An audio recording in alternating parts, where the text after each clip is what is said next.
ruangan guru SMA Negeri 1 Merangin dalam rangka diseminasi penerapan budaya positif oleh Ibu Indria Yulizarti SPD, calon guru penggerak angkatan 10, guru SMA 1 Merangin, Kabupaten Merangin, Provinsi Jambi. Pertama, marilah kita sama-sama memanjatkan puji dan syukur kepada kehadirat Allah SWT yang telah memberikan rahmat, nikmat, kesehatan bagi kita sehingga kita dapat berkumpul di ruangan yang sederhana ini. Dan tidak lupa selawat beriring salam buat junjungan kita Nabi besar Muhammad SAW dalam ucapan Allahumma sholli ala sayyidina Muhammad wa ala ali sayyidina Muhammad. Untuk tidak memperpanjang mukadimah, marilah kita sama-sama mendengarkan sambutan dari Bapak Kepala SMA Negeri 1 Merangin, Bapak Dian Andriadi SPT MM. Kepada Bapak kami persilakan dengan segala hormat. Terima kasih kepada moderator. Assalamualaikum warahmatullahi wabarakatuh. Yang saya hormati Bapak Ibu Wakil, Bapak Ibu Guru, Semua Merangin, puji syukur kita panjatkan kepada Allah SWT dan tak lupa salawat dan salam kepada baginda Rasulullah dengan ucapan Allah dan Rasulullah. Alhamdulillah pada hari ini calon guru penggerak akan memaparkan peranan atau penerapan budaya positif atau praktik baik, jadi LMS modul 1.4 itu tentang diseminasi. Jadi kalau bicara tentang diseminasi itu bicara tujuan itu mewujudkan kelompok atau individu agar bisa menerima informasi dan manfaat dari informasi yang akan disampaikan di program guru penggerak. Jadi program ini akan dilaksanakan hari ini oleh Bu Ati sebagai calon guru penggerak. Di sini intinya apa? Tujuannya yang dilakukan Bapak Ibu itu salah satu itu untuk membentuk visi dan misi sekolah. Jadi visi dan misi sekolah itu akan dibentuk berdasarkan praktek-praktek baik yang akan dilakukan. Itu tujuannya. Kemudian ada pembentukan karakter. Di sini difokuskan kepada disiplin peserta didik. Kemudian ada juga tujuannya untuk mewujudkan calon guru penggerak dalam melaksanakan atau penerapan program segitiga restitusi. Kalau program segitiga restitusi ini nyata betul Bapak Ibu, bagi Bapak Ibu nanti mengajar kelas. Jadi kita bisa melihat bagaimana karakter anak. Kemudian selanjutnya tujuannya membentuk karakter anak dengan profil Pancasila. Jadi kalau di profil Pancasila itu kan ada peduli, disiplin, gotong royong, bertanggung jawab. Jadi nanti kita bisa dibantu dari praktek baik ini atau budaya positif yang akan kita laksanakan oleh CIP. Kemudian sini mewujudkan keyakinan kelas.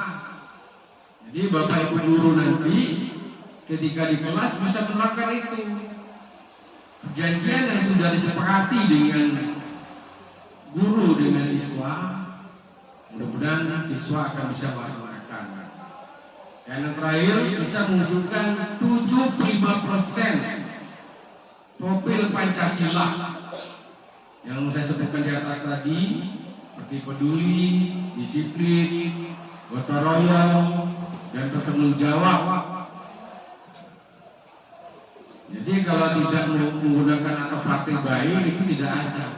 Makanya di program guru penggerak itu banyak melakukan budaya positif dan praktik baik, aksi nyata.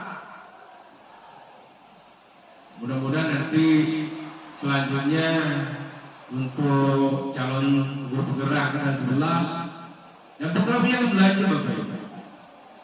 Yakin aja, karena program ini sangat mendukung pemerintah. Ya kalau diharapkan nanti CGP ini jadi GP-nya berarti 6 bulan kemudian,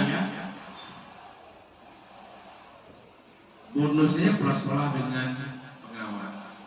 Tapi intinya Pak, sebagai role model bagi rekan-rekan guru. Jadi mudah-mudahan dengan budaya positif yang Bu Anti, makanya saya minta kalau perlu semua guru yang hadir, karena ini termasuk dari tujuan dari PBM di kelas. Jadi tidak ada lagi nanti PBM di kelas itu cuman CBSA. Kita kemarin belajarkan PA itu termasuk dari program guru penggerak itu. Jadi Bapak Ibu nanti kalau disiplin kita sudah tinggi Bapak Ibu, insya Allah hasil yang diharapkan itu akan tercapai. Paling itu yang bisa saya sampaikan. Saya minta tolong Bapak Ibu, kita aplikasikanlah apa yang disampaikan oleh guru penggerak nanti di kelas. Karena ini aksi nyata itu langsung Bapak Ibu terapkan. Lebih kurang maaf. Assalamualaikum warahmatullahi wabarakatuh. Terima kasih kami ucapkan kepada Bapak yang telah memberikan kata sambutan. Semoga nanti apa yang disampaikan oleh Ibu Indria Yulizarti dapat sama-sama kita terapkan di pembelajaran nantinya. Selanjutnya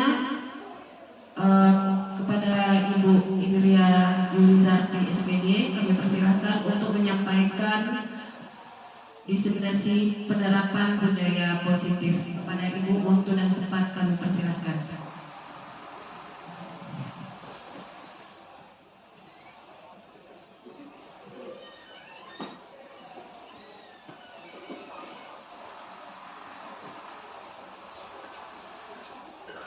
Terima kasih moderator. Assalamualaikum warahmatullahi wabarakatuh.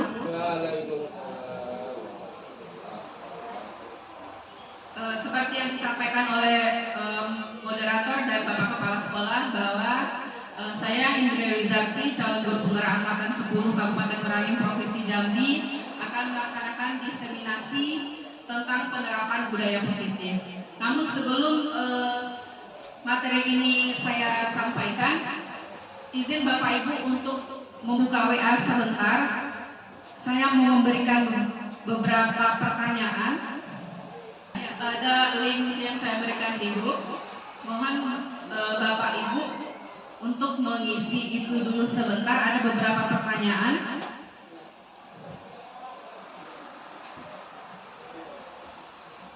Pertanyaan pertamanya, memberikan hadiah untuk anak yang mendapatkan prestasi di sekolah. Apakah Bapak Ibu setuju atau tidak setuju?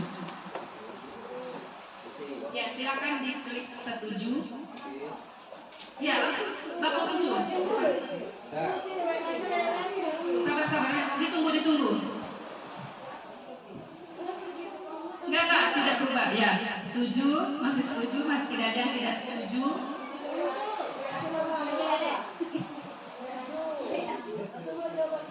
Ada yang tidak setuju? Ya, bagus. Ada yang tidak setuju, berarti ada perbedaan jawabannya.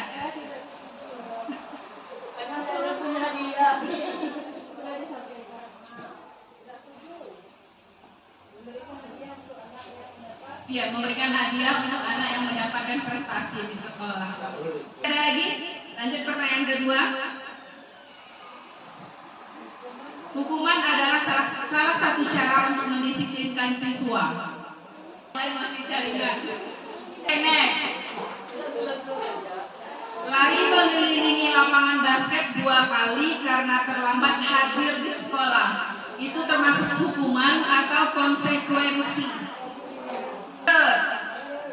Membersihkan coretan yang dibuatnya di meja tulis. Oke, lanjut. Terakhir ini, kehilangan 10 menit jam istirahat untuk mengerjakan tugas karena terlambat datang dan tertinggal pelajaran selama 10 menit. Konsekuensi atau hukuman? Sip, berarti tidak ada yang mengatakan ini hukuman. Ini perlu kita bahas atau kita lanjut materi aja, Bapak Ibu? Perlu dibahas? istirahat. Kita dengarkan materi dulu baru kita kembali ke pembahasan itu supaya Bapak Ibu bisa menyimpulkan. Penerapan budaya positif apa saja yang akan kita pelajari di sini?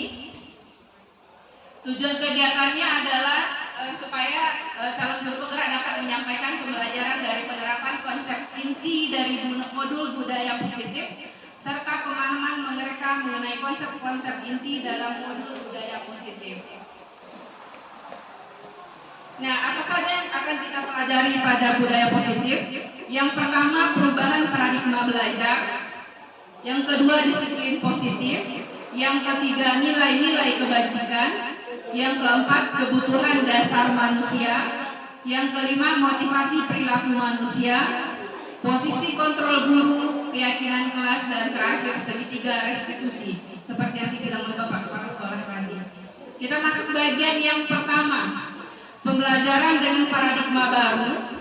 Di sini maksudnya pembelajaran dengan paradigma baru merupakan pelajaran yang dirancang berdasarkan prinsip pembelajaran berdiferensiasi sehingga para peserta didik belajar sesuai kebutuhannya berdasarkan tahap perkembangan sesuai dengan teori psikologi modern yang mewujudkan profil pelajar Pancasila seperti yang kita gaungkan selama ini.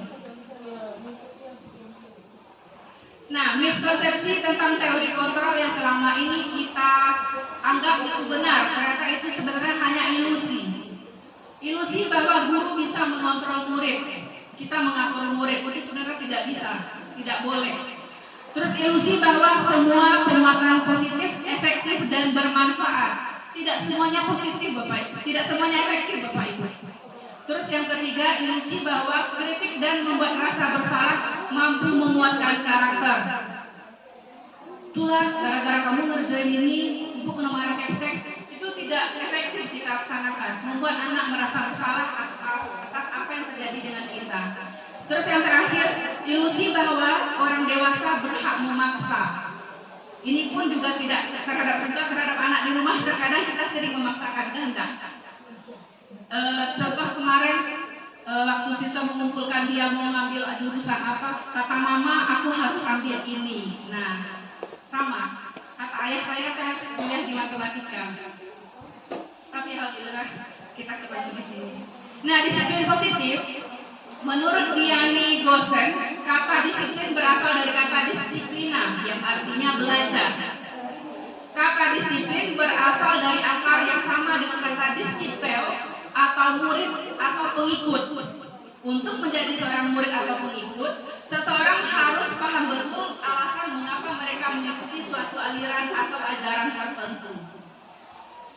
Disiplin positif merupakan salah satu cara penerapan disiplin yang bertujuan untuk menumbuhkan kesadaran serta memberdayakan peserta didik tanpa imbalan, penghargaan atau reward, ancaman atau hukuman. Sebagai pendidik, tujuan kita adalah menciptakan anak-anak yang memiliki disiplin diri sehingga mereka bisa berperilaku dengan mengacu pada nilai-nilai kebajikan universal dan memiliki motivasi intrinsik dalam perubahan perilaku ke yang lebih baik. Jadi perubahan itu dari diri mereka, bukan karena ada hukuman ataupun karena ada hadiah. Nah, apa saja nilai-nilai kebajikan itu? Nilai-nilai kebajikan adalah sifat-sifat positif manusia yang merupakan tujuan mulia yang ingin dicapai oleh individu. Nilai yang disepakati bersama, lepas dari suku bangsa, agama, bahasa maupun latar belakangnya. Yang pertama, nilai-nilai kebajikan itu adalah yang sesuai dengan profil pelajar Pancasila. Ada 6 elemen atau 6 dimensi yang Bapak Ibu ingat. Beriman bertakwa kepada Tuhan Yang Maha Esa dan berakhlak mulia, mandiri, bernalar kritis, berkebinekaan global, gotong royong, dan kreatif. Nah, ada banyak sebenarnya nilai-nilai kebajikan ini Bapak Ibu, sesuai dengan yang dibuat oleh seperti ada Ibu Primariers Program, 9 pilar karakter, yang intinya adalah untuk karakter, untuk kita wujudkan sebagai karakter siswa. Dan bisa juga kita contoh dalam penerapan untuk mencontohkan kepada siswa dengan menerapkan pada diri sendiri. Nah, ini nilai-nilai kebajikan yang Bapak Ibu.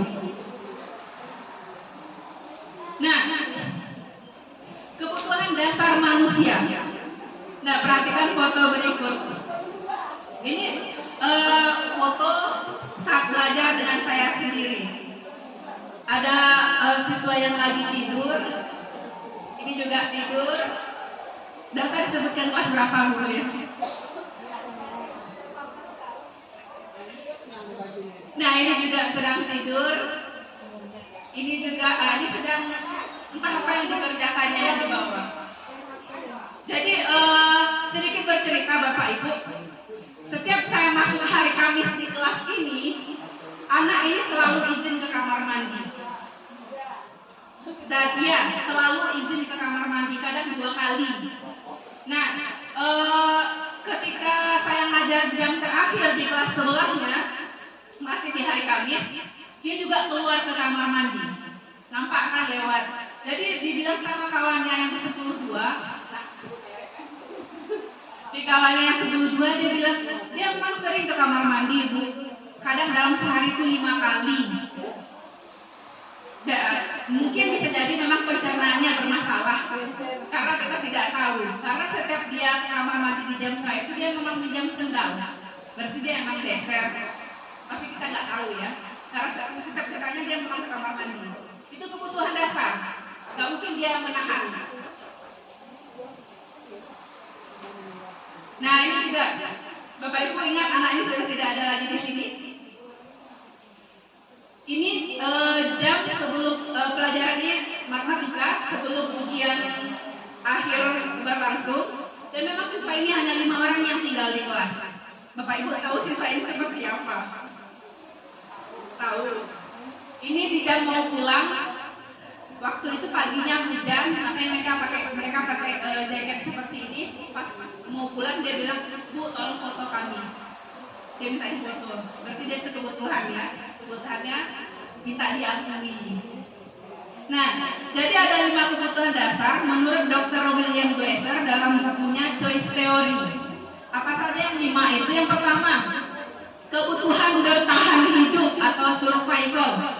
Kebutuhan yang bersifat fisiologis untuk bertahan hidup, misalnya kesehatan, rumah, dan makanan. Kebutuhan yang kedua, kebutuhan akan kasih sayang dan rasa diterima. Kebutuhan untuk diterima, yaitu kebutuhan untuk disayangi dan diterima, meliputi kebutuhan akan hubungan dan koneksi sosial, kebutuhan untuk memberi dan menerima kasih sayang, dan kebahagiaan untuk merasa menjadi bagian dari suatu kelompok. Yang ketiga, penguasaan, kebutuhan akan pengakuan dan kemampuan. Kebutuhan ini berhubungan dengan kekuatan untuk mencapai sesuatu, menjadi kompeten, menjadi terampil, diakui, didengarkan, dan memiliki rasa harga diri. Yang keempat, kebebasan atau kebutuhan akan pilihan. Nah, ini biasanya sering pada anak kita. Kebutuhan akan kemandirian, otonomi, memiliki pilihan, dan mampu mengendalikan arah hidup seseorang. Kadang kita melarang-larang anak kan Bapak Ibu, padahal berikan kepercayaan kepada anak itu kalau dia mampu. Terus yang kelima, kebutuhan kesenangan, kebutuhan untuk merasa senang, kebutuhan mencari kesenangan, bermain dan tertawa. Jadi waktu Bapak Ibu libur nanti, ya berliburlah sebenar-benarnya libur, karena Bapak Ibu butuh kesenangan. Nah, jadi dari gambar foto pertama tadi, tidur itu termasuk kebutuhan apa Bapak Ibu? Bertahan hidup ya, karena dia butuh untuk tidur. Terus dia minta difoto, tolong foto kami, itu kebutuhan apa? Iya, betul sekali. Dia pengakuan, dia mau diakui. Iya. Nah, ada permasalahan berikut ini.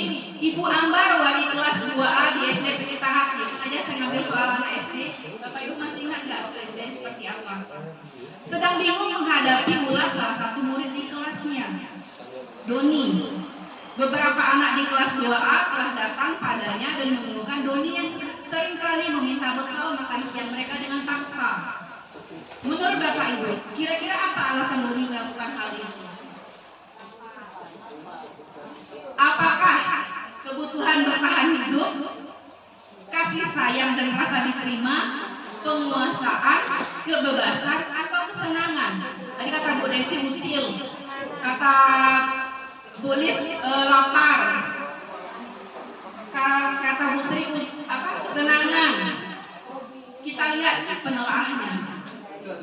Satu, karena dia lapar dan orang tuanya tidak membawakan bekal makan siang, maka kebutuhan dasar yang sedang berusaha dipenuhi Doni adalah kebutuhan untuk bertahan hidup. Karena dia lapar tadi. Yang kedua, jika alasannya ini karena dia merasa senang temannya menjadi memperhatikannya. Jadi karena dia senang temannya jadi memperhatikannya. Ketika temannya melaporkan tindakan ini kepada gurunya dan gurunya memberitahukan kepada orang tuanya, sehingga orang tuanya menjadi memperhatikannya. Maka kebutuhan yang sedang dipenuhi Doni adalah kebutuhan akan rasa kasih sayang dan ingin diterima. Yang ketiga, kalau alasan Doni itu dia karena merasa hebat, karena temannya jadi takut dengan dia dan menuruti keinginannya, maka sebetulnya Doni sedang berusaha memenuhi kebutuhan dasar akan kekuasaan. Jika alasan Doni itu merasa bosan dengan bekal yang dibawakan ibunya, karena ibunya selalu membawakan bekal telur dadar aja misalnya, oleh karena itu dia ingin mencoba menu makanan teman-temannya yang berbeda-beda, maka kebutuhan yang ingin dipenuhi Doni adalah kebebasan. Mungkin orang tuanya nggak bertanya menunya apa nanti nak, mungkin orang tuanya nggak nanya seperti itu. Jika alasan Doni itu karena iseng dan menikmati ekspresi kawan-kawannya yang kesal karena diambil makanannya, dan menurut Doni ekspresi teman-temannya itu lucu, maka Doni sedang berusaha memenuhi kebutuhan akan kesenangan. Jadi Bapak Ibu, begitu juga dengan peserta didik kita. Terkadang kita melihat dari satu sisi saja tanpa bertanya mengapa dia seperti itu. Kenapa si A ini tidur aja di kelas? Mungkin dia membantu orang tuanya jualan malam hari. Banyak persepsi seperti itu. Jadi jangan Bapak Ibu menyimpulkan sendiri tanpa bertanya kenapa masalah itu terjadi. 3 motivasi perilaku manusia. Bapak Ibu bisa memikirkan siswa, salah seorang siswa sering melakukan itu apakah dia karena ikhlas atau karena apa. Jadi ada 3 motivasi perilaku manusia. Yang pertama, untuk menghindari ketidaknyamanan atau hukuman. Dia mengerjakan tugas supaya tidak dihukum, karena kalau dia tidak buat tugas dihukum. Jadi ini adalah tingkat terendah dari sebuah motivasi perilaku manusia. Mereka akan bertanya apa yang akan terjadi apabila saya tidak melakukannya. Jadi pemenuhannya cuma gara-gara supaya tidak dihukum. Yang kedua, untuk mendapatkan imbalan atau penghargaan dari orang lain. Masih satu level dari yang pertama tadi, mereka kan selalu bertanya, apa yang akan saya dapatkan jika saya melakukannya? Masih ada alasannya juga. Nah yang ketiga, untuk menjadi orang yang mereka inginkan dan menghargai diri sendiri dengan nilai-nilai yang mereka percaya. Ini motivasi intrinsik yang paling bagus Bapak Ibu. Dia akan bertanya, akan menjadi orang seperti apa jika saya melakukannya. Sama ketika saya bertanya, Bapak Ibu kenapa datang ini? Kenapa datang pagi ini? Karena memenuhi undangan saya atau karena ingin belajar? Posisi kontrol guru. Berdasarkan teori dari Dr. William Glasser tadi, nah Diane Glasser ini berkesimpulan ada 5 posisi kontrol guru yang dapat kita terapkan atau kita di rumah juga bisa menerapkannya. Yang pertama sebagai penghukum. Seorang penghukum bisa menggunakan hukuman fisik maupun verbal. Orang-orang yang menjalankan posisi penghukum ini biasanya mengatakan bahwa setelah memerlukan sistem atau alat yang dapat lebih menekan murid-murid lebih dalam lagi. Misalkan sebagai penghukum, dia bilang, kamu ini telat terus. Ambil sampah, buang ke tempatnya. Seperti pilih sampah, itu berarti menghukum. Lari keliling lapangan, itu menghukum. Yang kedua, membuat merasa bersalah. Biasanya guru akan bersuara lembut, membuat merasa tidak nyaman, bersalah atau rendah diri. Kamu mengerjakan ini, nah kan ibu dipanggil bapak kepala sekolah, jadinya gara-gara kamu mengerjakan ini, kamu mau aku kena marah bapak kepala sekolah terus. Kalau kamu tidak mengerjakan ini, kalau kamu malas-malas juga sekolah, ibu akan dipanggil kepala sekolah, kamu mau ibu dipanggil terus. Nah itu pembuat rasa bersalah. Terkadang kita sering melakukan itu ya Bapak Ibu. Apalagi di rumah. Iya kalau minta jajan-jajan terus nanti bunda nggak ada duit lagi, nggak ada duit makan kita kan. Terkadang kita buat seperti itu. Anak-anak kita jadi merasa bersalah biar dia tidak minta duit lagi. Posisi yang ketiga itu sebagai teman. Posisi ini tidak akan menyakiti murid, namun tetap berupaya mengontrol murid melalui persuasif. Posisi teman bisa bersifat negatif atau positif. Hai bro, nah tadi kan kita ketemu. Iya kamu bilang-bilang ke siswa seperti itu. Ya terkadang kalau siswanya bisa menerima itu sebagai bentuk wujud positif, itu nggak masalah Bapak Ibu, pendekatannya kita buat seperti itu. Tapi ada yang bilang, masa seorang guru kayak gitu sih? Nah, mau dinilai seperti itu Bapak Ibu. Yang keempat itu sebagai pemantau. Memantau berarti mengawasi. Pada saat kita mengawasi, kita bertanggung jawab atas perilaku orang-orang yang kita awasi. Posisi pemantau berdasarkan pada peraturan-peraturan dan konsekuensi. Yang terakhir, manajer, posisi di mana guru berbuat sesuatu bersama dengan murid, mempersilahkan murid mempertanggungjawabkan perilakunya, mendukung murid agar murid dapat menemukan solusi atas permasalahannya sendiri. Kira-kira yang paling bagus yang mana Bapak Ibu? Manajer. Yang harus kita hindari yang mana? Masukan nilai P5. Ternyata kalau dikelompokkan, penghukum dan pembuat merasa bersalah itu termasuk perbuatan yang negatif. Posisi teman dan posisi pemantau itu disebut dengan kegiatan yang positif. Bisa itu dikatakan teman itu bisa dikatakan positif dan bisa juga dikatakan negatif. Jadi yang paling bagus kita terapkan adalah manajer. Kita yang mengatur mereka, kita yang berbuat agar mereka mau mempertanggungjawabkan perbuatannya. Keyakinan kelas. Keyakinan kelas atau keyakinan sekolah merupakan sesuatu yang dapat diterapkan di lingkungan kelas tersebut. Kita ambil skop kecil kelas aja dulu Bapak Ibu. Pembuatan keyakinan kelas melibatkan semua warga kelas melalui curah pendapat. Keyakinan kelas bersifat abstrak daripada peraturan yang lebih rinci dan konkret. Itu pembentukannya. Yang kedua, keyakinan kelas berupa pernyataan-pernyataan universal.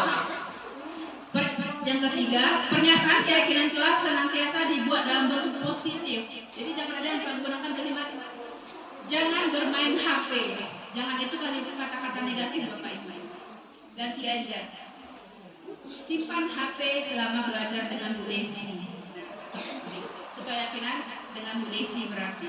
Boleh. Tapi jangan membuang sampah sembarangan.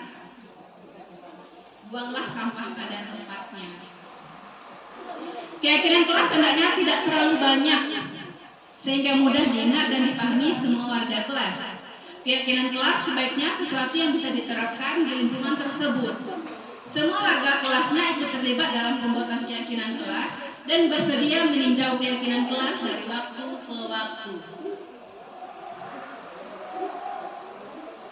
Nah ini contoh keyakinan kelas yang pernah saya buat Bapak Ibu. Jadi walaupun saya tidak wali kelas, saya pernah membuat keyakinan kelas. Dan ini kalau yang sebelah kiri ini adalah keyakinan kelas saat kita daring, yang ada 2 minggu kita daring. Pembelajaran dimulai sesuai jadwal. Jika menggunakan Zoom, maka kita menggunakan link Google Meet. Saat Zoom, siswa menggunakan seragam sekolah. Presensi akan diambil dari kegiatan saat online seperti itu. Nah ini kesepakatan kelas yang saya buat dengan 10.1 tahun pelajaran 2023-2024. Jadi nanti, bukan nanti, memang sudah ada. Di sini tanda tangan mereka di bagian bawahnya. Jadi siswa harus hadir di kelas tepat pada waktunya. Boleh minum air putih dan makan permen saat belajar. Karena ada sebagian guru yang melarang minum. Kalau dia bertanya, boleh nggak? Boleh. Nah izin handphone disimpan saat belajar matematika boleh dikeluarkan jika diizinkan guru. Terkadang saya mengajar menggunakan handphone. Ini dibuat waktu peraturan handphone belum keluar. Terus izin keluar boleh sekali dengan maksimal 2 orang sekali keluar. Terus memiliki catatan matematika yang lengkap. Ini dengan 10.1, ini dengan kelas 10.2 dan 10.3, 10.2 juga. rata-rata sama mereka buat peraturannya, buat keyakinan kelasnya. Ini dengan kelas 10-3.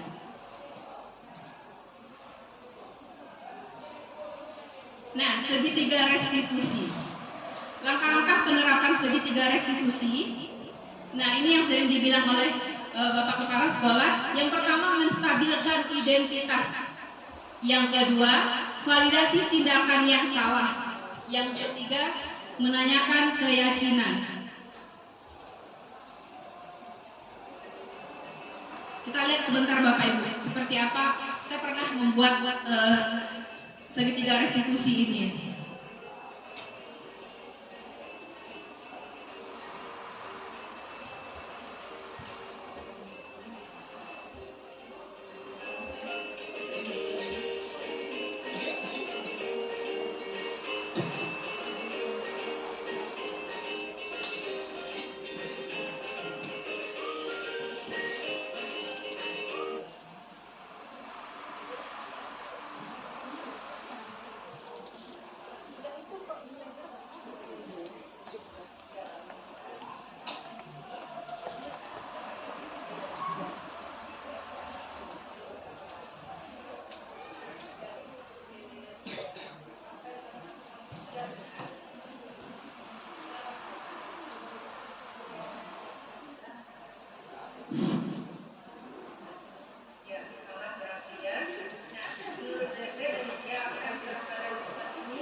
Ya, jadi seperti itu Bapak Ibu.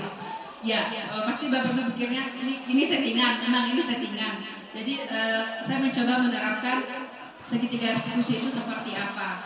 Nah, tidak salah juga kita mencoba menerapkan kepada siswa-siswa yang bisa dikatakan bermasalah juga di kelasnya. Jadi seperti itu.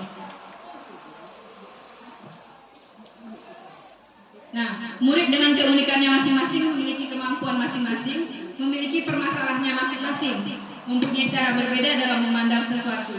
Sudah seharusnya kita, pendidik memiliki beragam cara untuk menghadapinya. Teruslah belajar untuk pengembangan diri, menambah ilmu pengetahuan, agar dapat mengimbangi mereka. Tetap semangat dan ikhlas Bapak Ibu guru hebat. Salam dan bahagia. Oke, semoga bermanfaat dan terima kasih. Sebelum saya tutup Bapak Ibu, kita kembali lagi ke pertanyaan tadi. Memberikan hadiah untuk anak yang mendapatkan prestasi di sekolah. Setuju atau tidak setuju sekarang?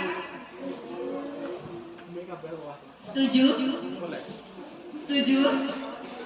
Iya, kalau memang tadi itu sebenarnya tidak boleh. Memberikan hadiah kepada anak itu tidak boleh.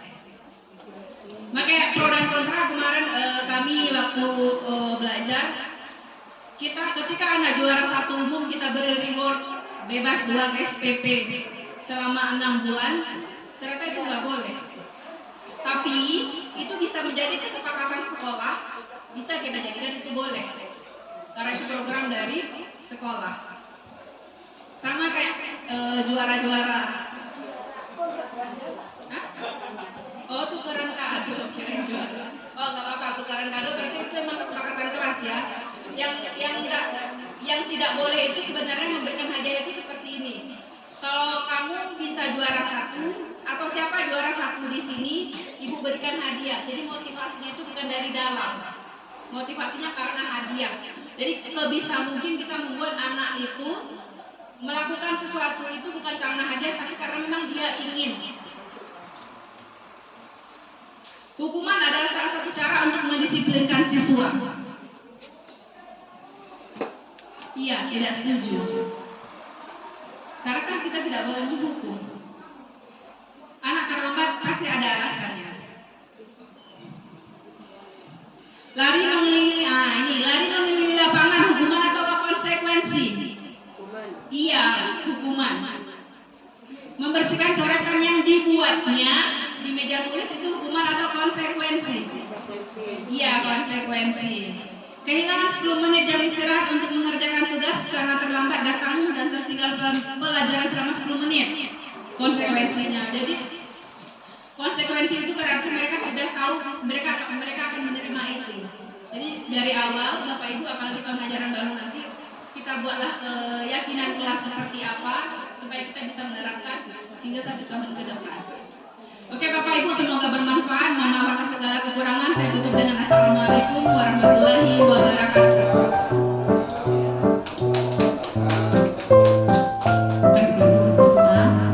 Terima kasih kepada Ibu Indria Yulizarti yang telah memaparkan tentang budaya positif. Dan harapan dari Ibu nanti bisa kita terapkan di dalam pembelajaran kita nantinya. Bagaimana kita membuat kesepakatan kelas yang bisa membuat semua siswa merasa aman, nyaman untuk dalam proses pembelajaran. Tidak ada lagi yang kali ini cukup